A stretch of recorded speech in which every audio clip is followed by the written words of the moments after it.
مساء الخير عليكم، كل سنه وانتم طيبين. النهارده بنك اسكندريه هنحضر مع بعض احلى سحور. مفاجاه النهارده رامي سولي. مساء الخير، ايه الاخبار؟ متحمس جدا ان انا معاكم النهارده. وانا كمان متحمسه جدا عشان نحضر مع بعض احلى صينيه من بتوعك. صينيه النهارده هتبقى حوار، علشان اشترينا كل طلبات السحور بطاقه ائتمان بنك اسكندريه بالتقسيط ومن غير فوائد، وكمان رجع لنا كاش باك 15%، يعني اخر دلع وتوفير. يلا بينا. يلا بينا. جبنه جبن، بيض وزيت زيتون وتوابل وزعتر وفطير مشلتت وعسل وحلاوه ومربى وحمص بالبنجر. هنسخن فول في الطاسه ومعانا ورقه فويل وهنحط فيها فحمايه مولعه، نحط عليها نقطه زيت عشان تدينا طعم مدخن. انا هشوح بسطرمه في شويه سمنه، اكسر عليها 6 بيضات، رشه ملح وفلفل، نديها تقليبه كده سريعه، ميكس جبن طماطم فلفل اصفر، تقليبه سريعه وكده البيض جاهز. هنحضر عجينه طعميه ونحمرها في الزيت.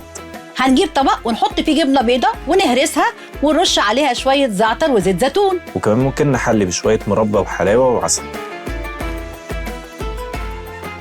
وبس كده حضرنا السحور المتين. خطير يا رامي، تسلم ايدك. وطلعنا موفرين ببطاقه ائتمان بنك اسكندريه بالتقسيط من غير فوائد لما بنشتري من السوبر ماركتس والمطاعم ومحلات الحلويات، وكمان هيرجع لنا 15% كاش باك. وزي ما قلت لكم عندنا كل اسبوع 4 فايزين، ومبروك اللي كسبوا الاسبوع ده بوتاجاز هديه.